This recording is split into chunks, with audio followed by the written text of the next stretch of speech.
Welcome back to the Clinical Leadership Podcast. I'm your host, Dr. Alex Earl, and we're continuing on in the month of February here with our theme, aiming to inspire the next generation of business owners one episode at a time. So if you are waiting to feel confident before making your next move, here's something that very few people will tell you. In fact, I didn't hear anyone talking about this when I graduated from chiropractic school in 2015. Here's this. Confidence is a reward for action, not a prerequisite. Confidence is a reward for action, not a prerequisite. And the longer you wait, the more expensive that day comes. Here's what I mean. Most people will tell me that they don't feel ready to open up on their own. And they actually feel like it's not the responsible thing to do, whether they've got a family to support, they've got debts to pay, they've got a nice, stable income coming in from their employer at the moment. But is that really the case? Is that really the case? Because I would argue most associates confuse caution with maturity. Most associates feel competence does not automatically create confidence. And they have entered into this trap of endless preparation disguised as professionalism. I'm just going to take one more CEU course. I'm just going to review this patient's chart for the 15th time because I don't want to make a mistake. I'm just going to learn one more macros on my EHR. It's got to be perfect. And it doesn't. It doesn't. Most smart associates, some of the smartest people I've ever met, are the slowest to move. And it's not because they lack confidence. It's because they lack the exposure from real life decisions. I'll say that again. They don't lack confidence. They lack the exposure to real life decisions. It's not that they don't want to be wrong. It's that they don't want to suffer or they don't want to cause suffering to somebody else for a bad decision on their own. So the default is inaction based on no decision. So they just stay where they're at. And the reality of this is that confidence is built downstream. Confidence follows a series of decisions that are made without permission. Now, you won't always make the right decision, but that's a part of the learning process. I'll never forget when I hired a front desk admin and I said something on a Monday and I said something totally different on a Wednesday. Why is that? Because I made a decision on Monday. I saw the fruit of it on Tuesday and I made a different decision on Wednesday. It's the complete opposite in larger corporations and, in fact, government. Try to get anything changed or try to get anyone to make a decision in government. It'll take an act of Congress to do that. And even then, there's no guarantee that a decision will be made. Look at that from academia. Well, more research needs to be done on this topic. It's because nobody wants to put their name down and say, this is a decision that I stand by. Oh, and then you know what? I was wrong. You're right. I actually said X and it turned out to be Y. My bad. So there's a level of ownership that people are afraid to make. And so then actually Y was the right answer. People don't want to do that. They're not willing to be scrutinized in the public eye. But a good leader, a true leader, understands the cost of that leadership, which means you are going to make decisions that negatively affect people around you. I heard that first from Kirby Smart, the college football coach at the University of Georgia, that there's a cost to leadership. And that means you will make decisions that will negatively affect those that you care about. And you make a decision and you gain confidence because you are unattached to the outcome, emotionally unattached to the outcome. Your identity isn't all the way up here riding a high when you do something well and you make a good decision. Just like your identity is not in the gutter when you make a bad decision. It's just data. That was a good call. That was a bad call. Learn from it. Be unemotional to the decisions that you make. Be rigorous in the detail. Be rigorous in the discipline. Be rigorous to the standards, but unemotional because you're collecting. Was that a good decision or a bad one? because we want people to be responsible for results, not just effort. But when you are responsible for the result, there's ownership there and say, hey, I thought it was going to be X, turned out to be Y, my bad, we learned. Rather than saying, I don't want to have to make a decision. I'm not the boss. It's above my pay grade. I'm sure you can insert as many quips as you want from people who are incapable of making a decision. If you are incapable of making a decision, then running a business is not for you. But if you find yourself with that itch, like we talked about in two episodes ago, if you have that itch where you're like, I want to start making decisions, I want to test some things, I want to take on more responsibilities, then this is for you, because you gain confidence from that. Even like Michael Jordan said, I either won or I learned, because he knew that he was a confident basketball player because he knew how to win. And when he didn't win, it's because he learned. Okay, enough of that. But there are no amount of CEUs or no professional certifications, and there's no reps in the treatment room inside someone else's system or someone else's business that can replace this. There's no safety net. Like, you have to make a decision with no safety net. The moment you're an owner, you realize that confidence showed up after you made the move. Confidence isn't missing, it's waiting for you.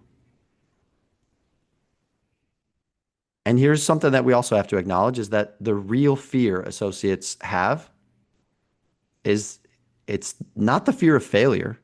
It's the fear of putting themselves out there and being compared to everybody else that's on Instagram, that's on YouTube, that's on TikTok, that's going viral for all the trending chiropractic videos, the ASMR, that are getting eyeballs, but not necessarily patients booked. If they are getting someone to come into their clinic, it's to get adjusted, because that's all their social media is all the cracking, all the adjusting.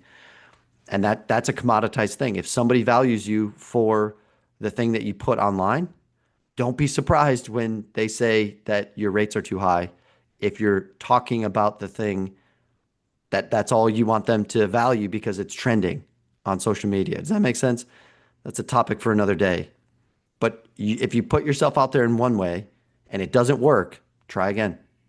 To be honest, I struggle with this. I struggle to put myself out there because I used to want it to be perfect. I wanted the perfect podcast. And now I remembered one of my quips that a business mentor taught me, which is done is better than perfect. That's why I just published the podcast in January. I'm publishing this. There's no intro music. There's no outro music. My time is limited. I don't need a perfectly curated podcast. I just want you to get this information. So I need to be honest with myself that I need to publish a podcast every week in 2026. I just need to press record and talk. And don't worry about the editing. The editing can come later. But the content, you, the audience, need the content. You need the encouragement. I can't do that if it's just sitting on my computer. So done is better than perfect. I'm done feeling judged by other people or comparing me to other people. So should you. I don't have that problem in the clinic. I don't have competitors in a clinic. I have zero competitors because nobody can do exactly what I can do. And you should have that confidence too. Nobody can do precisely what you can do. If it's an apples to apples comparison and you don't market yourself and you don't put yourself out there, you're toast. Actually, more importantly, your business is toast, because patients that could benefit from your expert care don't know you exist. So there's fear of putting yourself out there. There's fear of you trying and it not working. There's fear of you being judged by your peers.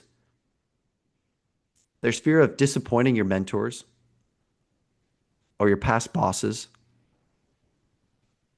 But I think deep down, it's the fear of what you're actually capable of. I'm sitting here telling you you're capable of more. If you have had that itch, go back to the first episode this month. Go back to 2 episodes ago. You're capable of more. If you have that itch, that's telling you that you're capable of more. Because failure is survivable. Regret is quieter and heavier. I know Tony Robbins gets a lot of credit for this, but the quote actually originated from Jim Rohn, who talks about regret weighing tons. The full quote actually comes from discipline versus regret. But I think it applies here too, because we're talking about failure is survivable, but regret is heavier. Right? The full quote is this: we must all suffer from one of two pains, The pain of discipline or the pain of regret. The difference is discipline weighs ounces while regret weighs tons. So failure, if I want to take this and kind of modify it myself, failure weighs ounces. You can recover from that. Regret is heavier. Regret weighs tons. Fear is a part of being a leader. Fear does not disqualify you from being a leader and starting your own business. If you feel that itch, if you feel like you've reached your capacity in your clinical setting and you're ready to grow your business capacity, this could be that the fear that you're feeling is actually excitement. Someone once told me that the only difference between fear, anxiety, and excitement is the presence of negative emotion. If you are genuinely excited about pursuing something, think about a roller coaster. You're at the top of the hill. You get anxious, but is it negative? Possibly. I mean, if you are deathly afraid of roller coasters, or is it you're excited to go fast? Think about your own clinical career as you're ticking up the roller coaster track. Are you about to go downhill really fast and that excites you? In which case, I would argue that's not true fear. That's just excitement. That's excitement, right? Leadership in the beginning as well. There's another fear that we have to talk about that doesn't absolve you as a leader. It's lonely. At first, there's a fear. If you thrive on the energy of a community, of a clinic, because the patients and the staff are just at a certain volume, there's a certain number, and you kind of latch on to the energy of the environments that you're in. Then if you leave that environment and you go do your own thing in your own office, could be renting a room 8 by 10 out of a gym, and you're treating somebody one-on-one for an hour at a time, and then you don't have a patient, so you're an hour by yourself, that could get lonely. That could absolutely get lonely. That's why I created the school group, because I wanted like-minded people that are growing a business, that maybe have already started their business or they want to grow it to a certain number every month. We need to get in community with one another because we understand each other. In the beginning, I went home and I would tell Mary, or even tell my kids, or I would tell people, like I would talk to anybody about business, and they would look at me like I had three heads because they just didn't understand entrepreneurship. So I had to learn, oh, I got to get into the room with people that understand me, that understand my own fears, my own insecurities, my own worries. I had to be in the same room with people that were going through the same things. I could give them encouragement. They could give me encouragement because they understood me. It was coming from a place of understanding. But what is interesting, though, is the more you make decisions, fear actually sharpens your decision making. In the beginning, it'll paralyze you. You'll feel frozen. But over time, as you flex your decision making muscle, you make sharper decisions. As long as you're keeping track of them, as long as you're analyzing them, refining the tough decisions and the process by which you make your decisions, it'll sharpen your decision making. It won't paralyze it. But here's the last myth that I'll share with you, or the last lie that we tell ourselves, is that I'll launch my business, I'll leave this associate position when the fear disappears. When things calm down, when the home life stabilizes, when I come back from that trip, when I've passed that test, when I've got that certification, when all that calms down, then I'll go. But that isn't always the case, because there's going to be something down the road. There's going to be something down the road. Only the Lord can see around a corner. You can't see around a corner. Every meaningful step forward charges admission. Fear is simply the ticket. You guys might have even seen what was trending, just some motivational things on Instagram. And there was a quote that I heard that might have been, I'm totally going to botch this, but it was someone in Japan said when you get on a train and it's going in the wrong direction, get off as early as you can. Get off as quickly as possible. Because the further you delay your decision, the more expensive the return ticket is. The same could be for you and your business. The same could be for your future business.